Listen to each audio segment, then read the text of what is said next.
Morgan is the welfare operator for Chapter 12. She's a 5-star Dreadnought Guard and is first obtained after getting the milestone reward for stage 1217, and her potential tokens are available in the milestone rewards for Adverse Environment 1217, Standard Environment 1220, H12-1, H12-2, and H12-4. When looking at her stats, Morgan has good HP and attack, but low defense and no res, which I would say is about average for a Dreadnought Guard. She has some more defense than her 5-star peers, especially Flamebringer, but she also has lower attack than both, not counting model, although not by a lot. If we include her model and full potential, Morgan's first talent gives her an attack buff of up to 62% that depends on how low her HP is and caps at 30% HP. Her second talent allows her to ignore deployment limit in all Chapter 12 stages.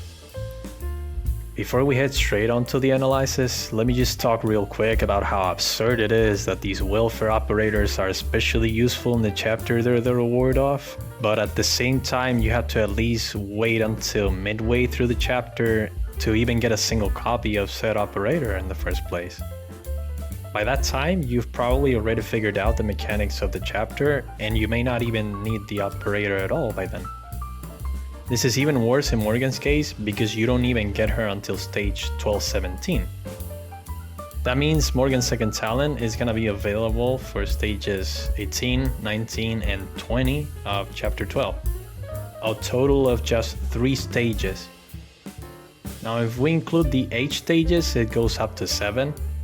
But the worst part is that if you're struggling enough to even consider racing her, she's probably not going to solve your problems anyway. At a first glance, one can easily tell what her main design issue is.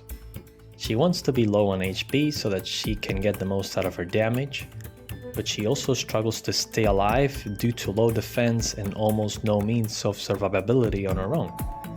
This is somewhat compensated by her HP stat and her second skill in case you use it, but those things still do not fully cover this weakness, especially taking into account that Morgan is the kind of operator that you'd use for getting rid of tougher enemies, but she also is probably gonna need at least a bit of outside help to stay alive against said enemies.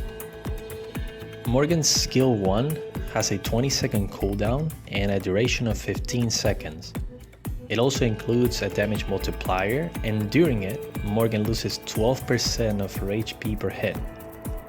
Her skill 2 is an undeployed skill that lasts for up to 18 seconds, brings Morgan down to 30% HP immediately, gives her the same damage multiplier that skill 1 has, and gives her a decaying barrier that lasts for 6 seconds of up to 150% of her HP. If we compare both skills, they have a clear advantage over the other, but neither is 100% better at all times than the other one. Skill 1 has a much better uptime. You just have to wait 20 seconds for a 15-second duration skill, as opposed to having to wait 70 seconds, which is Morgan's redeployment cooldown, for an 18-second skill. Skill 2, on the other hand, has a way of keeping Morgan alive, and is also a lot safer in that Morgan won't be given the chance to kill herself. It also gives Morgan full damage from the start because it immediately brings her down to 30% HP, which, while the damage multiplier is the same as skill 1, technically gives it better damage than skill 1 because of the way skill 1 kind of has a ramp up, or rather ramp down, because it takes away her HP in order to achieve maximum damage. However, the barrier in skill 2 is quite bad. It only lasts for a third of the complete duration of the skill, and it also decays over the course of those 6 seconds. I mean, at the very least it is quite generous. An Elite 2 level 80 Morgan with her level 3 model has a total of 4,160 HP, and the barrier scaling up to 150% of that is a total of 6,240. If we add the 1,248 HP that Morgan will have left after the skill brings her down to 30%. That makes a total of 7,488 HP bulk. Now, to put the potential of this barrier in perspective, that alone, without accounting for any defense stat, can survive 2 hits from a Hexed Colossus. There are not that many units that can survive 1 hit from this enemy, let alone 2, without any outside help at all. But taking into account how long one of those takes to even attack once and the fact that the barrier decays, the barrier could be pretty much gone by the time they attack, so all this is just hypothetical. This barrier needed to either stay up for 6 seconds or a bit longer, maybe 9, without decaying, or should have kept the decay in effect but have been able to stay for the whole duration of the skill. Morgan has no other ways to survive enemy hits, and the enemies you want to use a Dreadnought against hit rather hard. Definitely harder at least than the usual basic mobs and some other not so basic mobs that are not elite enemies. The barrier still has its merits, of course, because even when there is only 1 second left, it can still tank up to 1,040 damage. So which skill should you choose? To me, it's clear that skill 1 is just overall better during chapter 12 due to the fact that Morgan doesn't take a deployment slot in those stages and can serve as an extra body to check civilians while also bringing some good damage to the table, because it's got a good uptime and doesn't force you to redeploy Morgan to use it again.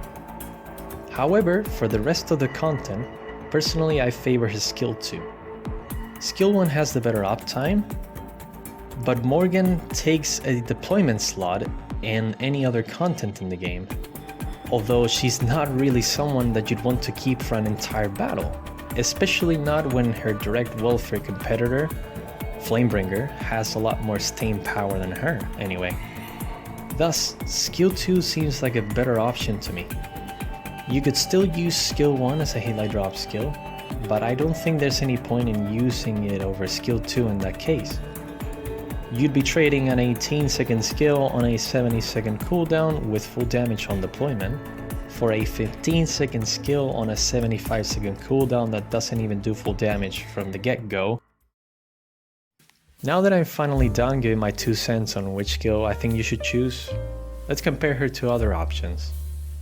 While I'd like to compare her to Flamebringer and Franka, I don't really think it's that great of an idea.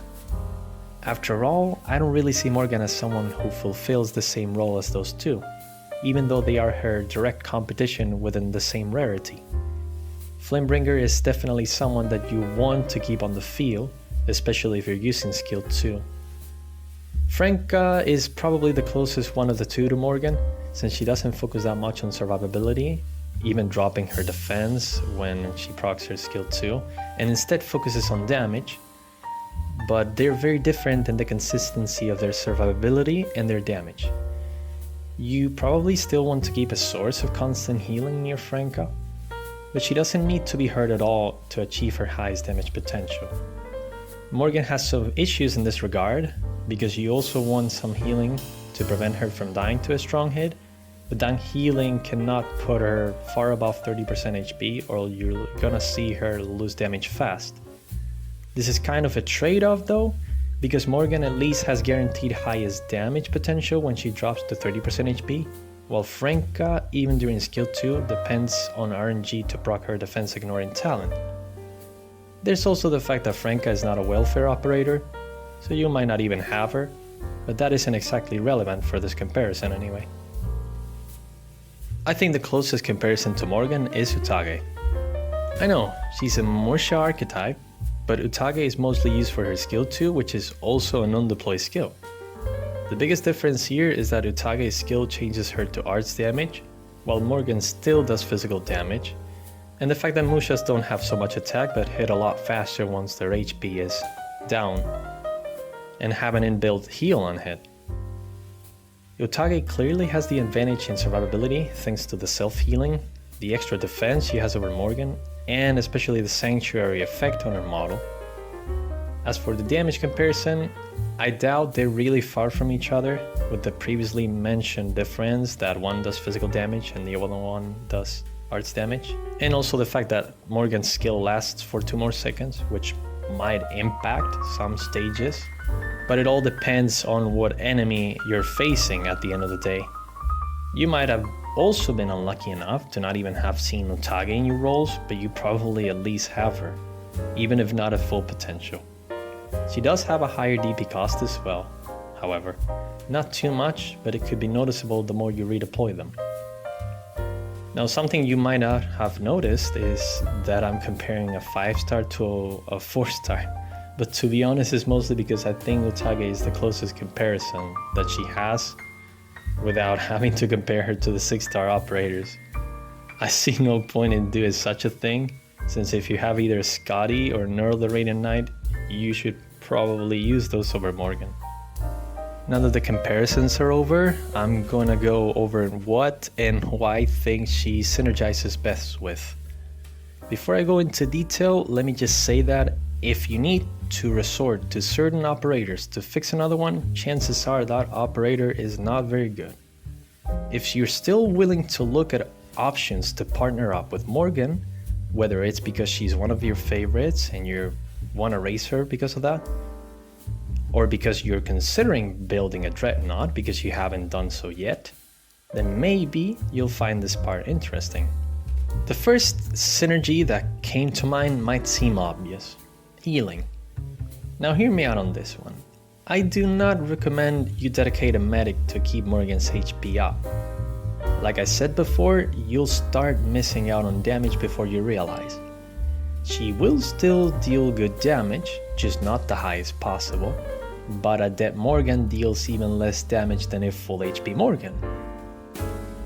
If you still think a medic is the best idea, you'll have to make sure Morgan's HP stays around 30%, so you can't heal her that much. Ironically, those medics that don't have so much base healing, such as Chestnut, might be even better than the higher rarity ones. I'd rather recommend Honeyberry or Mulberry though, for that matter. I think Myrrh could be a good option thanks to her talent, which could give Morgan a big enough jump in HP should she be low enough to need it, but not necessarily enough for her to start losing damage due to the healing. There's a couple alternatives that come to mind though. The previously mentioned operators don't bump up her raw bulk or her damage, which makes me think that Warframe, with the HP loss and attack buff, and Shining, with the extra defense, could make an impact in case you need to deal with enemies that require more damage or hit harder than the ones you'd usually place Morgan against, like a boss or a really strong elite enemy. The problem that those two have is that they have better healing than the others I've mentioned, and one of them even helps Morgan take less damage directly. Thus, I thought there were maybe other sources of healing from non-medic operators that would be worth pairing with her. The first ones that came to mind were the Bard supporters. Sculptor in particular has everything you want for Morgan. Her skill 2 gives her an attack and a defense buff and can heal her for a decent amount per second. Heidi can give her an attack or defense buff that also either relieves her of any blocking duties or increases her block count and the healing she receives from the aura. Take a good look at Sora's skill 2 as well, as it has better synergy with her skill duration than Heidi's skill 1 due to the higher duration. Finally, some other operators worth mentioning here were also Suzerain, thanks to her skill 3, which also includes a strong damage amplification, Angelina and Perfumer due to their regeneration passives, especially Angelina because she also has an attack speed buff, and some other such as Healing Defenders or even Original Silence due to her drone having global range and being able to heal Morgan even if she's far away from the rest of the team. Next up is Crowd Control. I know that crowd control is generally strong in this game, but it's really helpful for Morgan. In particular, skills that can keep an enemy stunned for a few seconds will help Morgan's survivability by a ton. An enemy that does not attack is an enemy that deals no damage. This is especially important against enemies with a huge attack interval, such as the previously mentioned Hex Colossus. A few good examples of this are both Texas and her altar. Cruise altar because of her numerous microstuns, especially during the second part of her skill 2. Or even the Terra Research Commission that we got from the Monster Hunter event not too long ago, provided you're lucky enough. Keeping an enemy busy with stuns is one of the best ways to ensure Morgan will safely output her damage. Another no-brainer is also using some other operator with much better bulk, such as a defender, to tank an enemy and let Morgan do her thing without having to worry about her dying. Note that for her model's extra damage when attacking blocked enemies, she doesn't have to block them herself.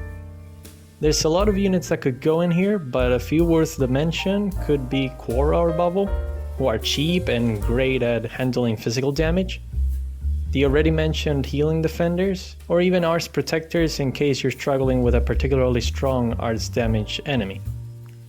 I would also like to mention other units that, while having no healing, crack control, or not so good tanking abilities, can help Morgan's damage, survivability, or both.